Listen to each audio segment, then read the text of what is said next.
dia a todos, é um enorme prazer estar aqui. Frequentei muitas vezes em função da importante universidade e do papel que ela representa como um polo educacional relevante, um dos maiores do país, e do qual o grupo de escolas dos quais vocês participam faz parte.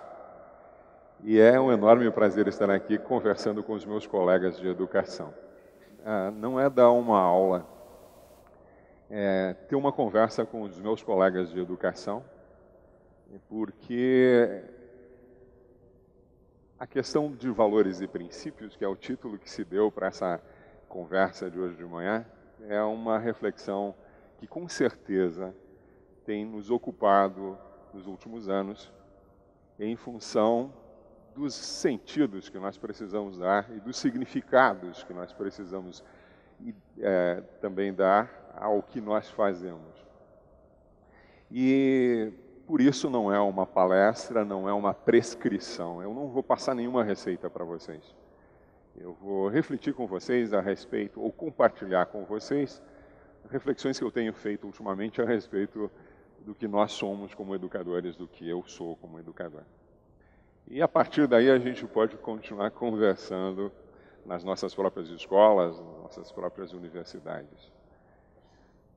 E eu gostaria de organizar a minha reflexão de hoje de manhã, primeiro pensando nos motivos de refletir sobre princípios e valores em educação. E depois recuperando alguns conceitos que me parecem que perderam a clareza nas últimas décadas no Brasil quando a gente fala de educação. De um modo geral e especialmente nas escolas públicas. Você falava no começo da manhã sobre a situação da educação e a grande distinção que há entre o que se diz e o que se promete como política pública em educação e o que acaba efetivamente acontecendo.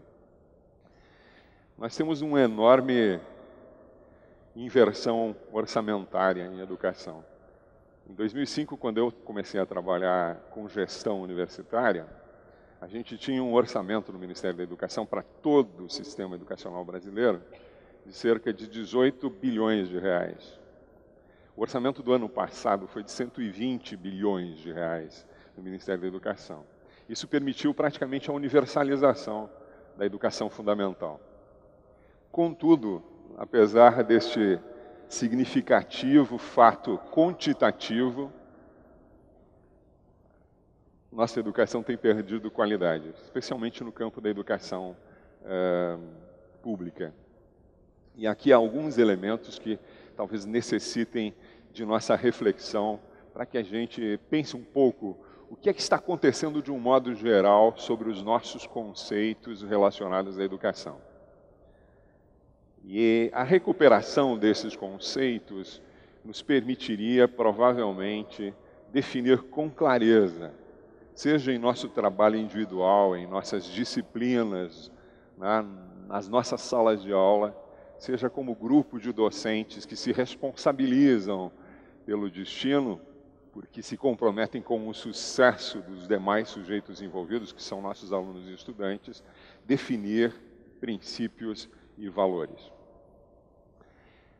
Vamos começar então com os motivos, com as razões que nos permitem refletir sobre princípios e valores. E eu não poderia deixar de fazer isso, sendo professor de História, sem recuperar um pouco a memória dos séculos que, enfim, nos definem. Nós, com certeza aqui, somos todos do século passado. Muitos dos sujeitos com os quais nós trabalhamos são do século XXI. E por isso eu quero começar com o século XX, porque ele é extremamente marcante para que a gente consiga caracterizar o tempo em que nós vivemos e achar motivos para refletir sobre o assunto que estamos tratando aqui. A gente pode começar, eu diria que o século XX é o século das enormidades.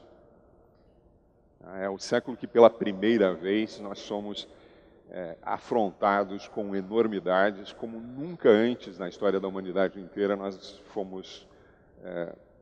vivenciamos. E por que enormidades? E aí eu me permito, acho que dá para descer aqui. Pior se fosse lá em cima, né? A gente teria que dar um salto.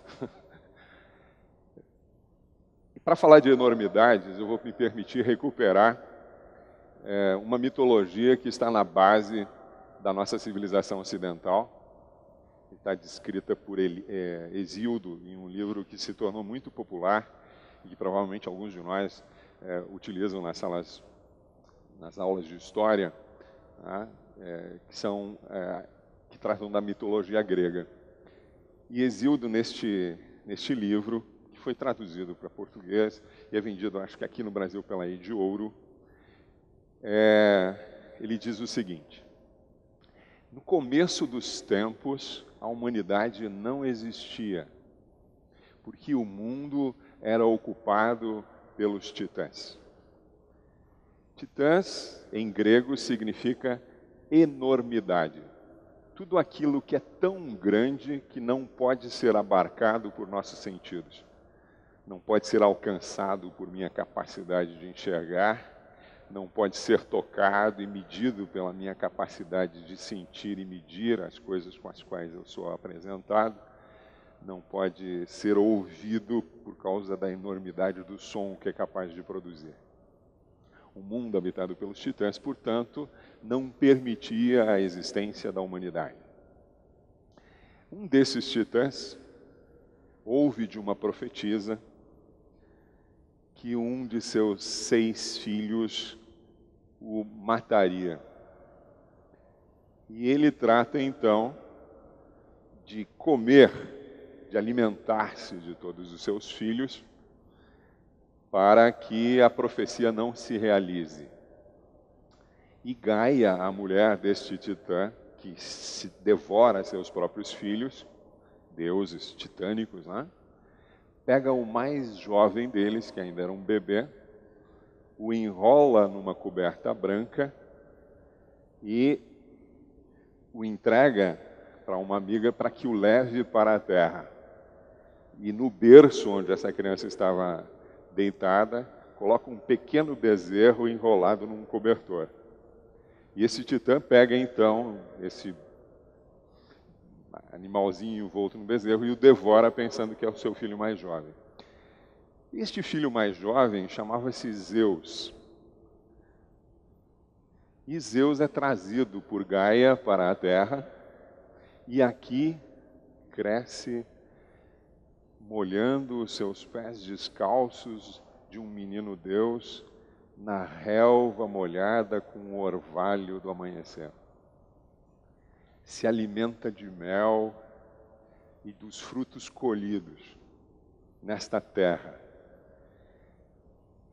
Cresce vendo a paisagem e correndo nas pradarias. E adormece a cada dia num leito forrado de ervas finas e açafrão. E quando é adulto, toma conhecimento de que era o filho de um titã. E se revolta profundamente com o fato de que seu pai havia devorado seus irmãos. E poderia ter devorado a ele mesmo. E Zeus decide então travar uma guerra contra os titãs, para vingar seus irmãos. Contra seu pai também, para vingar seus irmãos. Essa guerra dura uma eternidade. Zeus chama outros deuses e outros semideuses para guerrear contra os titãs. E depois de uma eternidade, Zeus vence os titãs e as enormidades são expulsas do mundo e a humanidade surge. É um mito grego. São sempre referências pouco racionais que nos ajudam a entender quando nós não somos ainda capazes de racionalizar precisamente nosso passado, nossa origem, nossa existência. Contudo, os mitos guardam extraordinários indicativos extraordinários valores que não podem ser desconsiderados. Vejam, a humanidade só surge num mundo em que não há enormidades. Num mundo em que nós, seres humanos, nos tornamos capazes de compreender, de conhecer, porque somos capazes de enxergar, de ouvir, de descrever e dialogar, de tocar, medir e sentir. E vejam, o século XX é um século em que, curiosamente, se a gente fizesse uma referência à mitologia grega descrita por Hesíodo, é um século do retorno das enormidades. É como se os titãs houvessem retornado à Terra. E eu já explico por quê. Se nós pegarmos, por exemplo, o ano de 1914, há exatamente poucas semanas e 100 anos atrás, inicia-se uma das guerras, a primeira que nós chamamos de Guerra Mundial. E ela é uma guerra diferente de todas as que já haviam acontecido na história da humanidade. É uma guerra que, pela primeira vez, o planeta inteiro é envolvido. Todos os países do mundo são afetados, direta ou indiretamente. E é uma guerra que, pela primeira vez, não há um confronto de soldados, de exércitos ou de batalhões. É uma guerra em que o conhecimento humano acumulado se transforma em uma arma ou em um conjunto de armas que se tornam capazes de destruir a humanidade inteira. É a primeira vez que o conhecimento da química é utilizado para produzir morte. Os gases letais, as bombas, e elas eram inusitadas até o começo do século XX. Não havia se experimentado isso.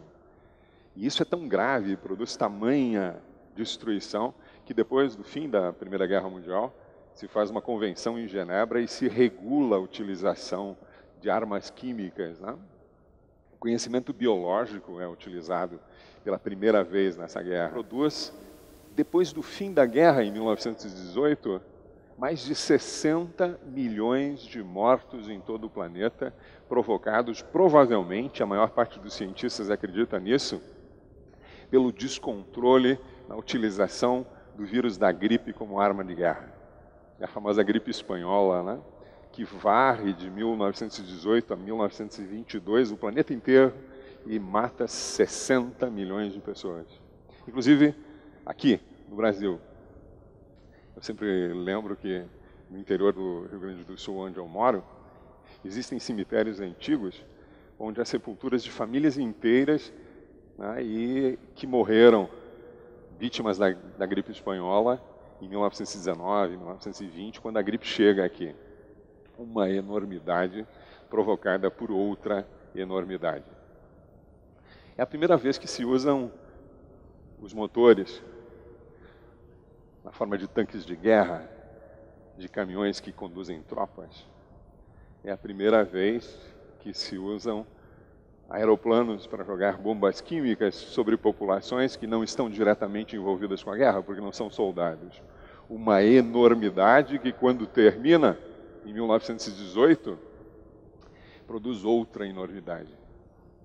Uma enormidade que é a descrença na capacidade que nós, humanos, nesse planeta, temos de viver em paz. É uma enormidade econômica que é uma inflação descontrolada que produz desespero na economia, especialmente europeia, e que resulta em outras enormidades titânicas. A crença de que uma única verdade, uma única pessoa, uma única ideia ou uma única raça possam salvar o mundo. E surge na Alemanha o fascismo, na forma do nazismo, na Itália o fascismo italiano, depois na Espanha, depois em Portugal, com Franco e Salazar, mas também aqui na América, os historiadores sabem disso, né? Perón na Argentina, ou Vargas aqui eram extremamente simpáticos a esta possibilidade política de uma enormidade, de uma única ideia, de um único conceito de nação ou de sociedade, ou até de comportamento político, enormidades. E essas enormidades acabam resultando no que nós chamamos de Segunda Guerra Mundial, a outra grande marca da enormidade que marca o século XX, o século em que nós nascemos. Começa em 1938, termina em 1945. O Brasil entra nessa guerra em 42.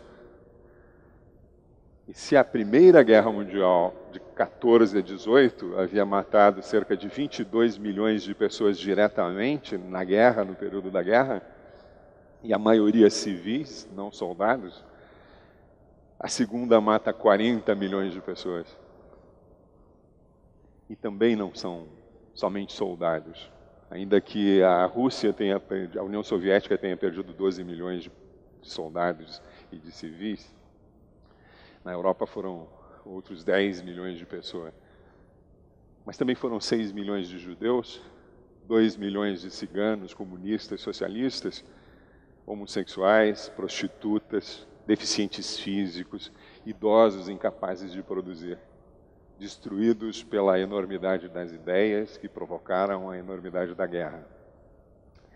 E esta enormidade da Segunda Guerra Mundial termina com uma enormidade descrita por quem foi vítima dela, com a explosão das bombas de Hiroshima e Nagasaki, com uma explosão de 1000 sóis.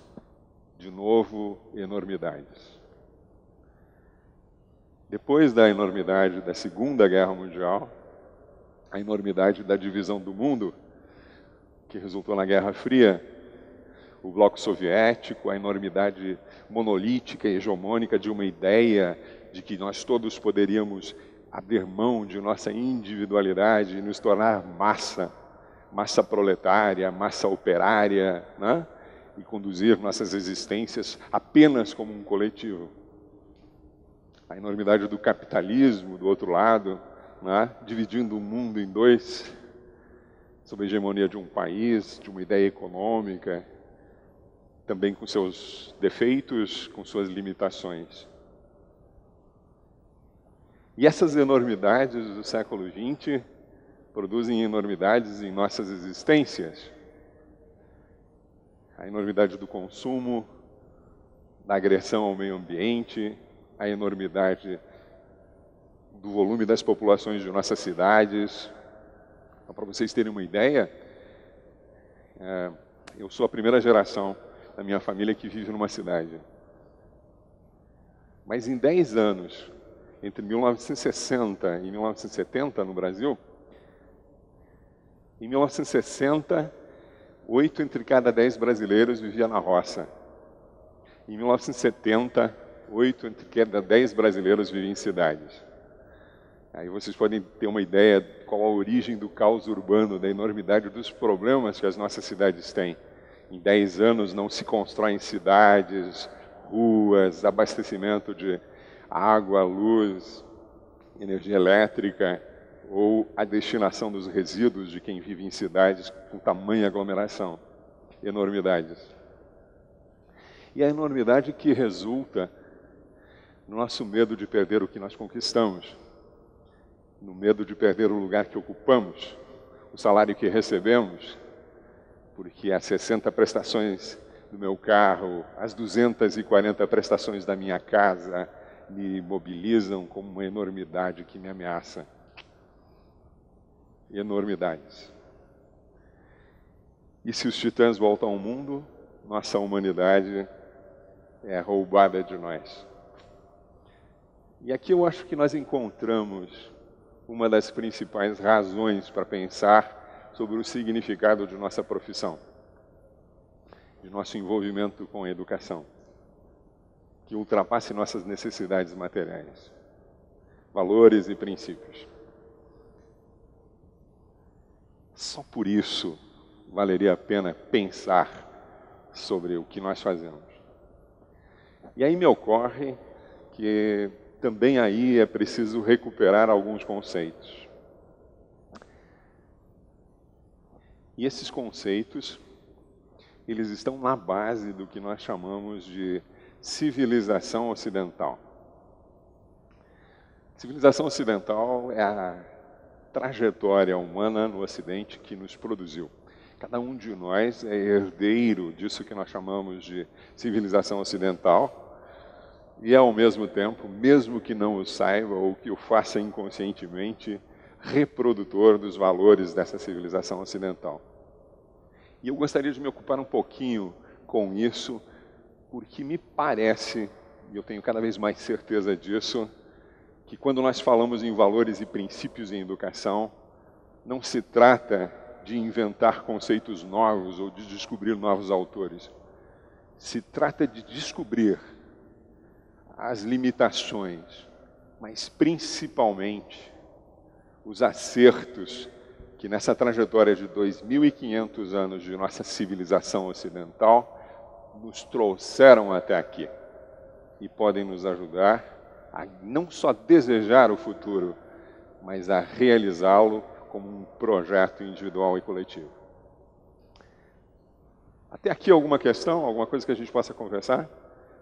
Eu não quero cansar demais vocês, né? Senão eu estou mentindo. Senão eu estou dando uma aula. Uma aula em que vocês não falam. Mas se alguém tiver alguma opinião, podem... Eu falei no começo que nós estamos entre colegas e que eu não ia fazer uma conferência prescritiva, né? Então, se alguém, se quiser, pode interferir, é bom, dá tempo para mim respirar ou tomar um copo d'água, né? E a gente pode conversar. Então, se sinto à vontade para me interromper. Nada até aqui? Vocês são alunos comportados, né? Tomara que sejam todos assim nas escolas em que vocês trabalham. Seguinte, nossa civilização ocidental, que nós chamamos assim, ela é, na verdade, aquilo que nós, no campo específico das ciências, especialmente da antropologia, da história, da sociologia, chamamos de civilização greco-romano-judaico-cristã ocidental. Ela é grega porque os gregos inauguram as bases dessa civilização que nos produziu como nós somos e que nos faz agir como seus multiplicadores. Os romanos tomam essas ideias e as levam em proveito próprio para a realização de seu projeto imperial de expansão pela Europa. A essas ideias gregas, tornadas universais pelos romanos, se agregam as ideias dos judeus, relacionadas a alguns conceitos que nós usamos muito no campo jurídico ou no campo da política.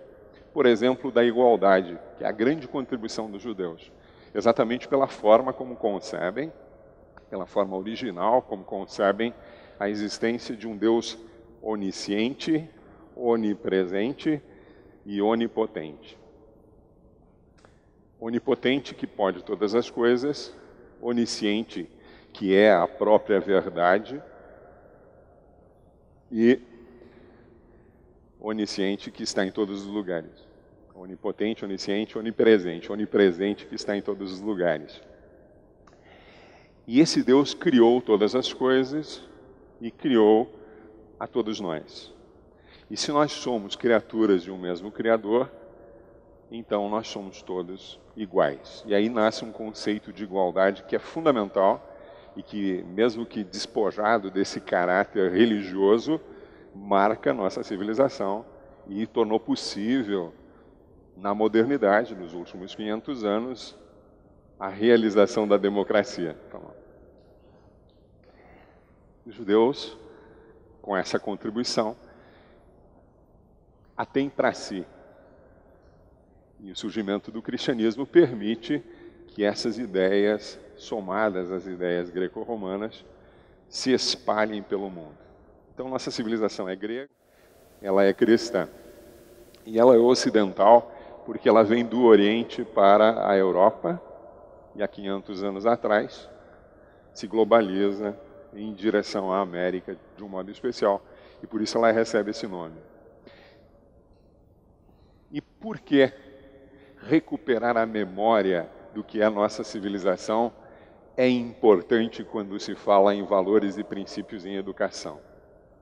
Exatamente pelo conceito que os gregos desenvolvem e que os torna tão originais de sentido e significado da existência humana.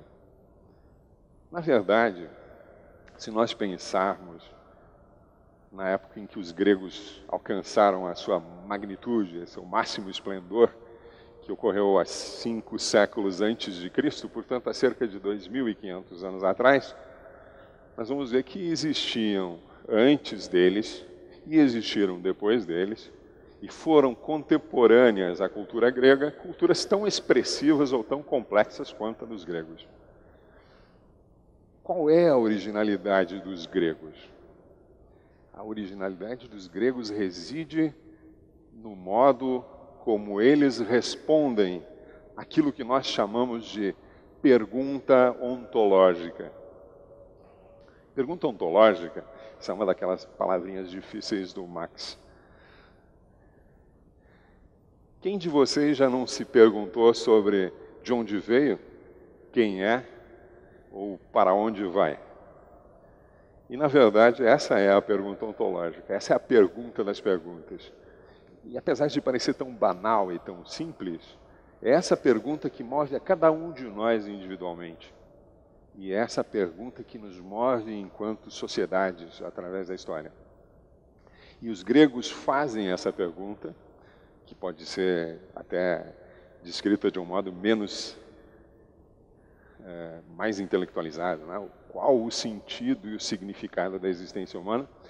Eles respondem da seguinte maneira, abre aspas, nós, seres humanos, existimos para que no transcorrer de nossas vidas, no uso de nossa própria vontade, sejamos capazes de existir para nos tornar plena e completamente humanos. Fecha aspas. Perceberam quais são os elementos que há nessa resposta? Nós, cada um de nós, juntos na comunidade em que vivemos, no lugar em que trabalhamos, na nossa família, na cidade em que vivemos, podemos agir no uso de nossa própria vontade, não porque alguém mandou, porque alguém disse, porque alguém prescreveu, para tornar o mundo melhor e nessa ação de tornar o mundo melhor, nos tornar plena e completamente humanos. E a resposta continua, abre aspas, e esta é a condição de possibilidade de nossa realização e felicidade. Fecha aspas.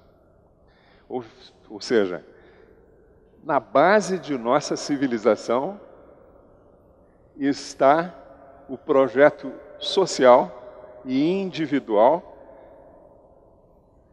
de que nós existimos para ser felizes.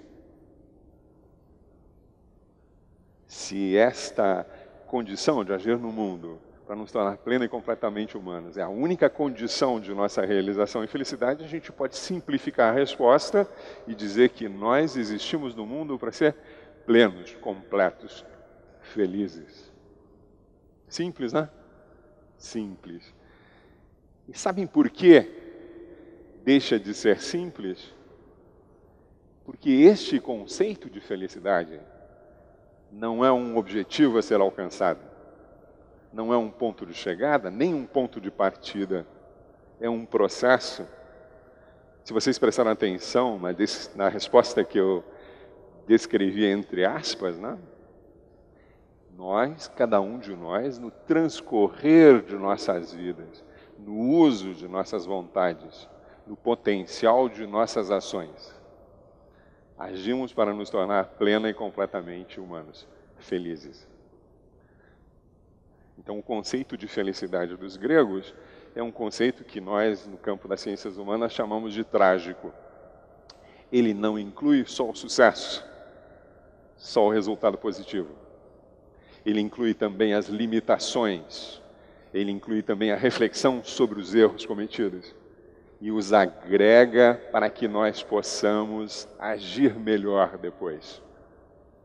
E neste processo de significar nossas limitações e nossos erros e agir de novo para acertar, nós vamos nos realizando e nos tornando felizes.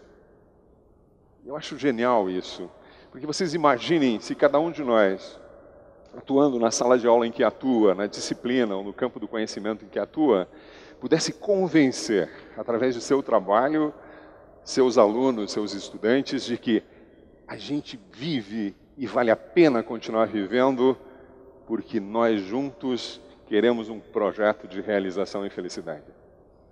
E isso não tem nada a ver com autoajuda, porque nenhum de vocês pode dar a receita, nenhum de vocês pode dar a prescrição de como eles devem se comportar ou agir para ser felizes. Isso é uma descoberta. E sabem por que isso é uma descoberta? Porque os gregos, quando formulam essa resposta, não são ingênuos. Porque eles concluem também que nenhum de nós nasce com as condições de realizar esse projeto. Na verdade, nós nascemos como mamíferos superiores. E só superiores porque nós nos designamos assim, não? Nós nascemos como mamíferos. E se fôssemos abandonados à nossa própria sorte, jamais nos tornaríamos o que somos. Portanto, nós nascemos seres animais, mas nós podemos nos tornar seres humanos. E o que nos torna seres humanos? A convivência com outros seres humanos. Então, tornar-se humano é um processo. Bom, se nós não nascemos humanos, mas podemos nos tornar humanos, os gregos se perguntam o que é que nós, como polis, como comunidade, como cidade, devemos fazer então para criar essas estruturas materiais e essas possibilidades subjetivas de realização desse projeto de tornar o animal um humano. E os gregos inventam o que a gente chama de, em pedagogia, o pessoal da pedagogia sabe disso, inventam a paideia, né? Inventam um processo social, um projeto social, que dá origem ao que nós hoje entendemos como educação e que inclui os espaços em que nós fazemos isso, que são as escolas, e inclui também nossa própria profissão. E o que é a paideia, esse projeto que os gregos inventam? A paideia é a formação integral do ser humano. E a gente pode entender isso de forma bem resumida e rápida aqui, dividindo um pouco. Os gregos pensam, é preciso formar fisicamente o sujeito. A formação física, ela diz respeito à segurança, à saúde, ao esporte, ao uso do tempo ocioso, o lazer, para o convívio, né, informal entre sujeitos iguais, as garantias que se precisa dar de alimentação saudável, em quantidade e preços acessíveis, água potável, destinação das águas usadas, tudo isso diz respeito à formação física desse sujeito. Ela está na base da formação que vem depois. Hoje nós imputamos essas responsabilidades aos municípios, aos governantes, aos gestores. Mas ela também é nossa nas escolas, né? Vocês falavam de um projeto de segurança, né? Vocês falam de um projeto de esporte, de uso do tempo ocioso, de destinação dos espaços em que não há aulas formais na escola. Isso diz respeito à formação física, que é um dos elementos da paideia. A outra é a formação intelectual. A formação intelectual, ela era atribuída pelos gregos aos melhores dentre nós.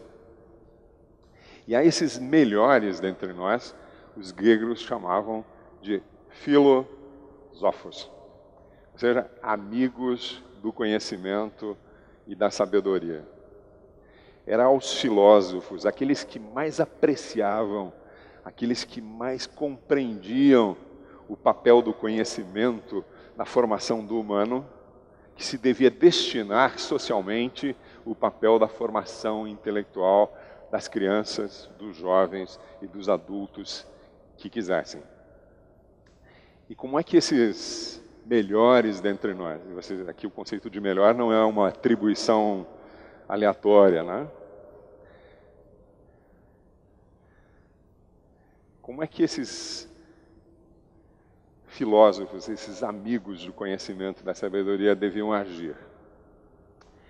Eles deviam apanhar todo o conhecimento que já tinha sido produzido e utilizá-lo como matéria-prima para estimular nas crianças e nos adolescentes uma reflexão crítica que, com o passar do tempo, fosse tornando cada um dos envolvidos capazes de formular perguntas novas e de exercitar respostas igualmente novas. Ou seja, aqui a gente até merece uma pausa para refletir um pouquinho sobre o que eu disse a respeito da disparidade em relação a investimentos maciços em educação e a decadência da qualidade, especialmente da educação pública no Brasil. Nós esquecemos de lembrar de quanto tempo ficou sentado numa cadeira olhando para um professor na sua vida escolar e descrevesse suas memórias a respeito disso. Provavelmente cada um de nós descreveria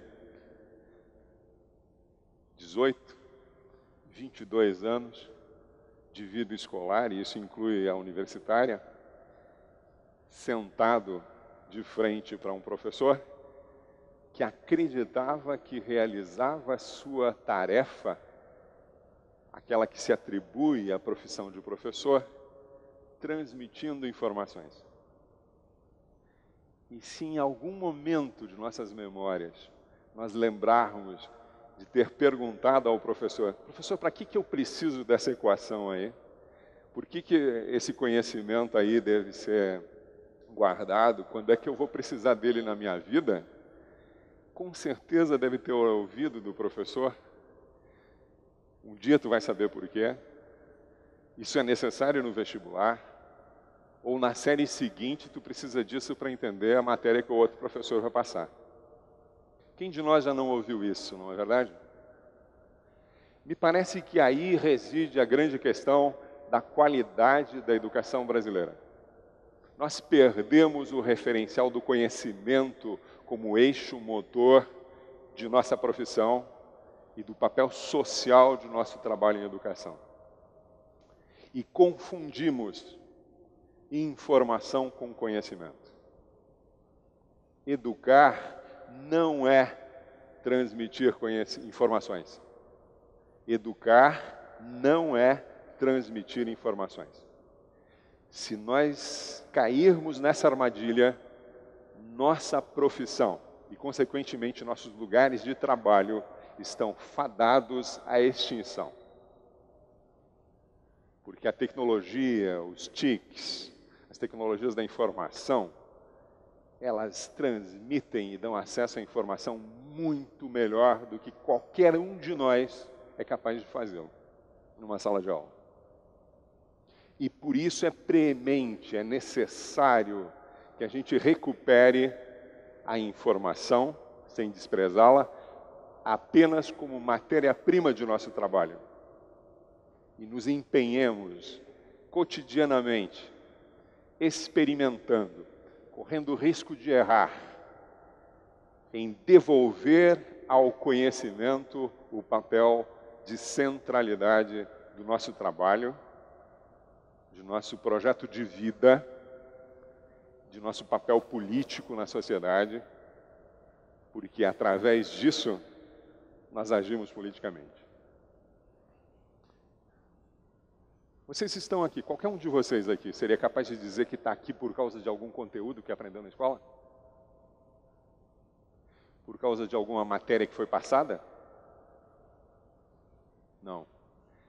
Qualquer um de vocês, qualquer um de nós, se ocupasse em fazer uma descrição autobiográfica de si, provavelmente diria que se tornou o que é, mulher ou homem educador,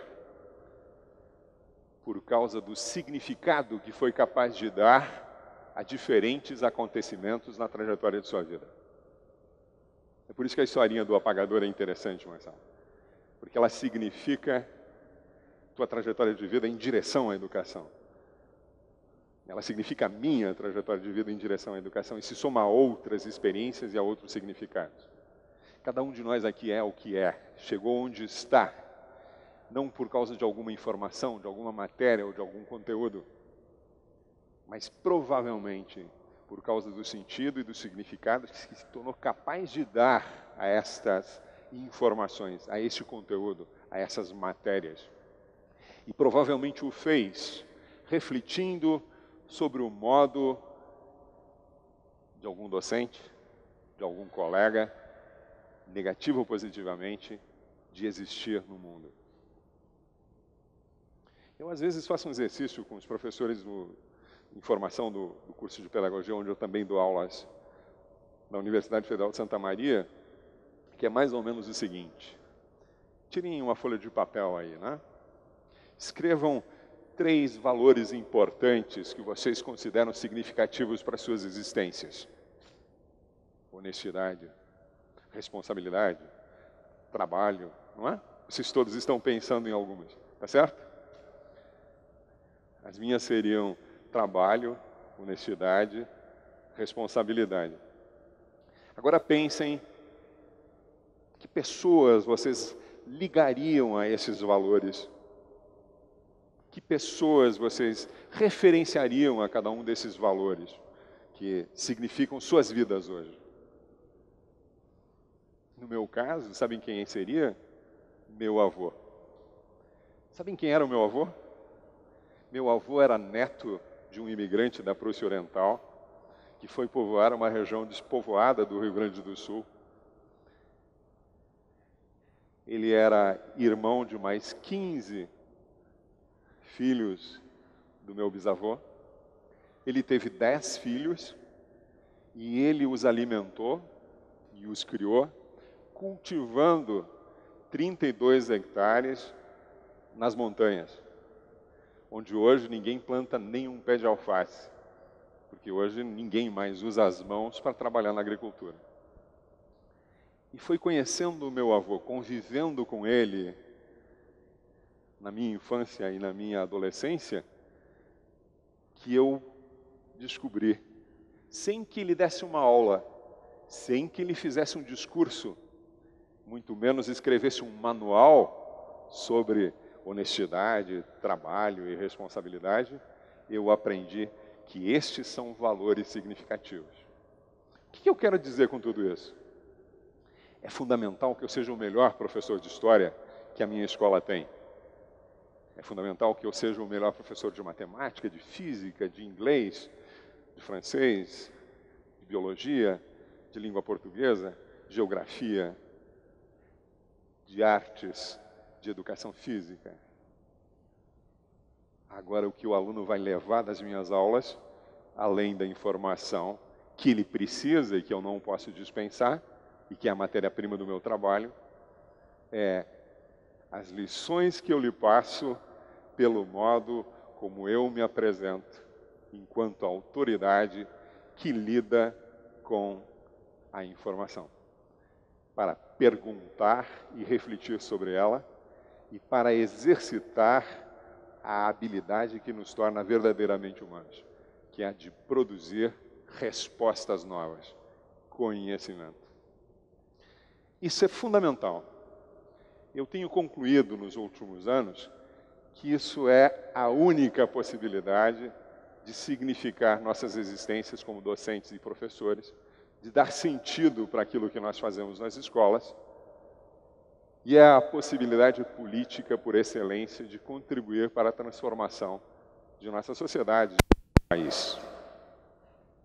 Porque cidadãos que são capazes de perguntar, que ensaiam e exercitam a produção de respostas e de conhecimento novo, não são manipulados por uma ideia, por uma promessa, por um favor. Pegam suas vidas em suas próprias mãos, se organizam com iguais e vivem numa sociedade melhor, de cuja construção eles mesmos participam. Eu acho que o resultado disso é felicidade, é realizar-se pessoalmente. E se eu tiver numa profissão errada, escolha outra. Faça outra coisa. Não perca a oportunidade de, no curto espaço de uma vida, de realizar-se. Agora, se vocês tiverem certeza de que é nesse espaço que nós podemos contribuir para o mundo ser melhor, e nesse processo nos tornar melhores e mais felizes, então vamos continuar com a educação, porque vale a pena, porque é mais efetivo do que um partido político, é mais consequente do que uma eleição, porque muda a vida das pessoas, e pessoas melhores não deixam o mundo e o país ficar pior. Então isso me parece que é fundamental. Bom, e para que hora a gente tem agora? Tranquilo. E para finalizar, então, eu queria só refletir um pouquinho com vocês sobre como é que nós podemos tornar isso prático em sala de aula enquanto uma possibilidade metodológica. Eu acho, quando a gente fala de conhecimento, talvez o melhor a fazer é mesmo tentar explorar um pouco o que é esse conceito. E eu acredito, é um pouco da experiência que eu tenho como professor de ensino fundamental. Eu fui professor de ensino fundamental, eu fui diretor de escola, a escola de aplicação da minha primeira universidade. É entender que conhecimento é, antes de tudo, desejo de conhecimento. E o que é desejo de conhecimento? Vamos ficar com a palavrinha desejo. Vocês desejam alguma coisa que tem? Não, né? A gente deseja comida porque a gente tem fome. E fome é carência de alimento, não é verdade? A gente deseja água porque a gente tem sede, porque o corpo anuncia ausência de água. A gente busca companhia porque a gente não tem companhia, né? A gente busca prazer porque a gente não está realizado. Então o desejo é uma palavra que só tem sentido na presença, e desculpe o trocadilho, da ausência. Só há desejo onde há falta. E vejam, desejo de conhecimento é se tornar capaz de, como docente, como educador, como professor, de perceber como a matéria-prima com a qual eu trabalho, que é o conteúdo da minha disciplina, pode estimular desejo, curiosidade, pergunta. Né? É por isso que o conhecimento deveria ser abordado como desejo. Bom, mas o que seria esse desejo de conhecimento? Ou o que é que eu preciso considerar como desejo para que se manifeste em cada um de nós do descontentamento, da insatisfação? Não existe desejo onde há satisfação, onde há conforto. Aliás, quanto a esse aspecto é preciso fazer uma reflexão. A gente fala da situação do nosso país e de como nós alcançamos essa certa estabilidade econômica que nos permite ter uma casa própria, pagar nosso carro, mesmo quando nós nos comprometemos pelos próximos 15 a 20 anos. Não é verdade? Qual é a grande ameaça disso? A grande ameaça disso é o que alguns sociólogos e antropólogos, agora que a gente até chama de marginais ou alternativos, denomina de normose. Ou seja, a excessiva adaptação. Normose seria a doença da normalidade. Eu quero ser um sujeito normal. Eu morro de medo de perder as condições que me garantem a realização das minhas necessidades mais primárias. E eu me adapto. E quem se adapta, cumpre ordens e executa tarefas. Não cria nada de novo. E vejam, exatamente, desejo de conhecimento tem como característica importante, nem mais nem menos do que as outras que eu vou descrever depois, o descontentamento, o desconforto, a insatisfação. Só quem está insatisfeito pergunta. Só quem está descontente se atreve a criar um projeto novo, a experimentar de outro jeito. E vejam, nós seres humanos só somos o que somos por causa disso. O primeiro homem que se colocou sobre duas pernas e usou, vejam só, braços e mãos como ferramentas de trabalho, manifestou um descontentamento revolucionário. A natureza não criou nos mamíferos superiores, nos hominídeos, né? Braços e mãos como ferramentas de trabalho. Mas o primeiro sujeito hominídeo que se pôs sobre duas pernas e deu uma destinação que a natureza não havia determinado a seus braços e mãos, produziu uma revolução, cuja trajetória desemboca em cada um de nós, biológica ou socialmente. Nós somos o que somos como resultado de nossa insatisfação, de nossa revolta. E o novo só nasce disso. E o conhecimento resulta da insatisfação, da revolta, do descontentamento. Mas quem fica nisso é doente. Quem não sai disso manifesta uma configuração patológica. Toda pergunta que resulta de descontentamento ou insatisfação precisa de resposta. E por isso a segunda característica do desejo de conhecimento é a busca de respostas lógicas, racionais. Aquelas que eu posso dizer a você e você pode refazer o caminho para concordar ou discordar. E isso é um exercício de produção do humano. Porque quem fica na pergunta e não responde, né? Ou não exercita respostas, é aquilo que na medicina, na psiquiatria, nós chamamos de esquizofrenia, né? Quer dizer, a pessoa é o que é porque pergunta, mas ela só é o que é também porque ensaia respostas, experimenta alternativas.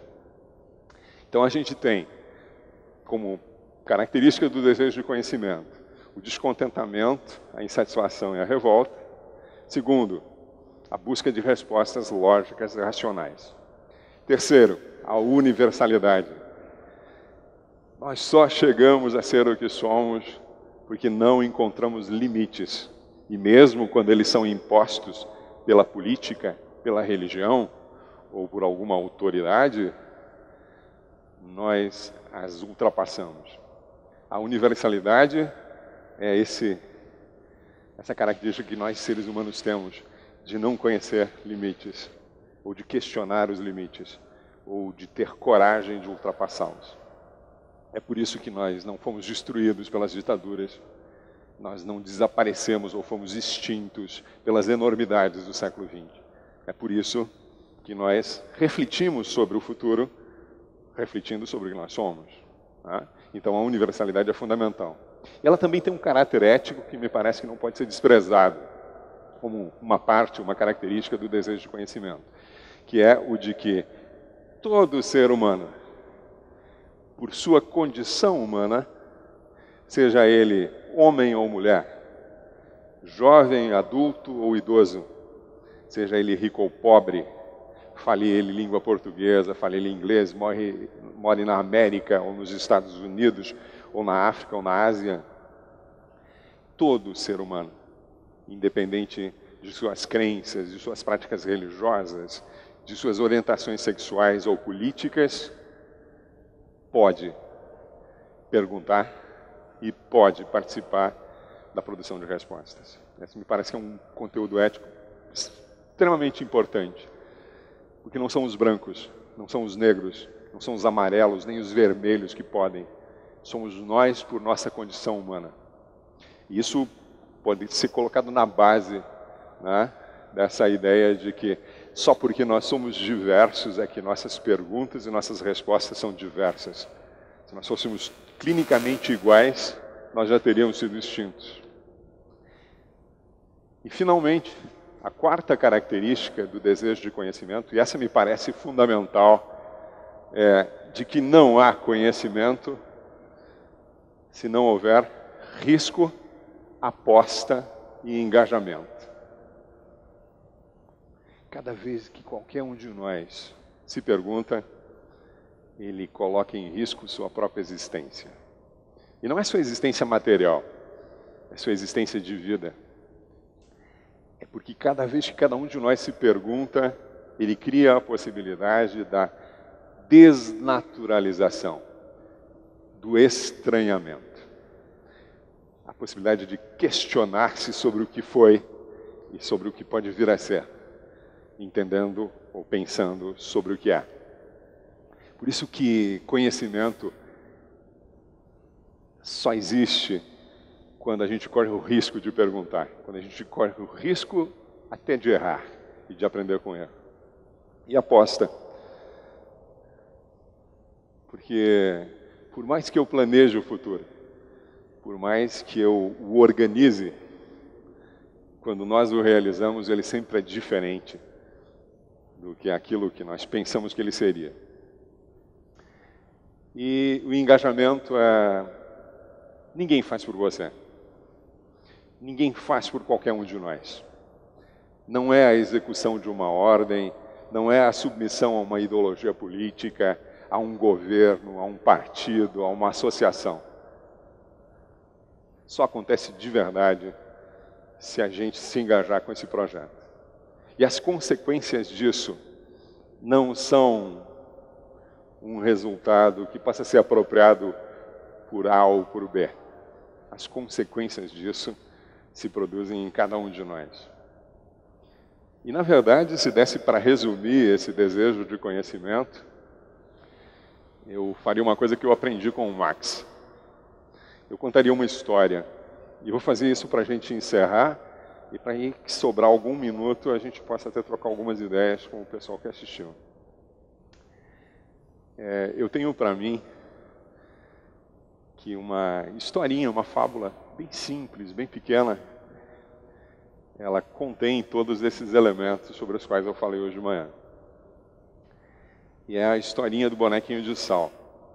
E curiosamente essa história me acompanha desde que meu pai morreu, quando eu tinha 17 anos de idade, há 35 anos atrás. Eu tinha 17 anos de idade, nós éramos uma família muito pobre, meu pai morreu num acidente com 37 anos de idade, eu tinha 17, meus irmãos tinham 15 e 13 anos, e eu me senti responsável pela vida da minha família. Eu já trabalhava desde os 15 numa loja de tecidos, e eu fiquei muito abatido com essa imensa responsabilidade, tá, de cuidar daquilo que meu pai cuidava, tão amorosamente, tão responsável. E uma amiga da minha mãe, provavelmente percebendo a minha tristeza, né? Assim, ainda que eu não tenha chorado, ainda que eu não tenha me desesperado, está profundamente deprimido e preocupado.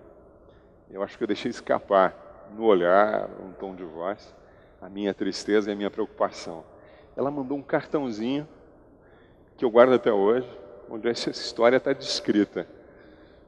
E, curiosamente, essa história, nesses 35 anos, foi ganhando diferentes significados na minha vida. E eu acho que ela resume muito bem vários elementos sobre os quais nós conversamos com vocês hoje de manhã aqui. Eu vou contar a história para vocês. Deixar de lero-lero e contar a história. É a história do bonequinho de sal. Sal, tempero, né? Aquilo que a gente usa para salgar o churrasco. A picanha. O Marcelo é um especialista em picanha. O bonequinho de sal vivia atormentado por uma pergunta que não o abandonava. E essa pergunta era: quem sou eu? E o bonequinho de sal, que vivia numa comunidade de outros bonecos de sal, não encontrava na sua comunidade nenhuma resposta. E um dia o bonequinho de sal resolveu buscar essa resposta. E saiu pelo mundo. E durante muitos e muitos anos, viajou por lugares completamente diferentes, buscando uma resposta para a pergunta que nunca o abandonou: quem sou eu? Subiu montanhas, atravessou cordilheiras, atravessou florestas, conheceu novas culturas, aprendeu novas línguas, atravessou desertos, sofreu, se alegrou, e depois de muitos e muitos anos, ao mar: quem és tu? E o mar retrucou depois de alguns instantes: bonequinho de sal, se quiseres me entender, tu precisas te entregar. Depois de todos estes anos, de todas essas culturas e línguas que você conheceu, de todos esses lugares que você atravessou, você não encontrou respostas. E agora me pergunta: quem sou eu? Eu, o mar? E o bonequinho de sal, depois de um certo silêncio, começou a andar vagarosamente em direção ao mar. E antes que uma onda batesse nos seus pés, ele percebeu que a ponta de seus dedos começava a se dissolver. Ele salta para trás e diz: mas que é isso? Tu disseste que eu devia me aproximar e me entregar, e tu dissolves a ponta dos meus pés? E o mar disse: continuas não entendendo nada. O bonequinho de sal, entre revoltado com a resposta meio agressiva do mar, e ao mesmo tempo refletindo sobre os pés que haviam sido derretidos, abre um largo sorriso, seus olhos brilham e ele começa a entrar no mar. E antes que uma grande onda o dissolvesse por completo, o bonequinho de sal gritou: o mar sou eu. Vejam, descontentamento, a pergunta, busca de resposta, todos os lugares do mundo, mas o risco, a aposta e o engajamento. Vejam, quando nós falamos em princípios e valores em educação, nós não estamos falando de nenhuma prescrição. Eu podia ter trazido uma relação de valores e princípios aqui. Isso não teria o menor valor, porque seria apenas informação. Eu poderia citar muitos autores aqui. Agora, quando nós falamos em princípios e valores em educação, nós estamos falando, e eu tenho cada vez mais certeza disso, naquilo que resulta do nosso envolvimento. Pode ser até pessoal, pode até parecer egoísta, pode até parecer egoísmo, mas acho que é um bom egoísmo, do nosso envolvimento com o que nós fazemos, buscando dar sentido e significado ao que nós realizamos. Eu acho que se a gente quiser definir valores e princípios para a educação, é primeiro fazer uma escolha por nossa própria realização, completude e felicidade. E isso não é autoajuda, porque isso não é uma receita, porque isso é um exercício de humanização. E tem um efeito sobre as pessoas com as quais nós trabalhamos que é revolucionário, porque só quem domina o conhecimento é livre, é autônomo, deixa de executar tarefas e cumprir ordens e pode contribuir para tornar-se um sujeito melhor e construir um mundo que seja melhor para viver. Eu acho que o melhor lugar para fazer a revolução, a política de verdade, aquela que afeta a vida e a qualidade de vida das pessoas, é o lugar em que nós estamos como educadores. Valores e princípios são exercício, são aprendizado cotidiano, sistemático, em que nós usamos a matéria-prima de nossas informações, nossos conteúdos, de cada uma de nossas matérias e disciplinas. Mas é possibilidade de realizar-se e de realizar a vida de outras pessoas. Como dizem nossos adolescentes, né?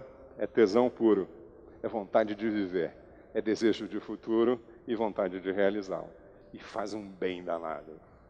Vamos junto? Obrigado, gente.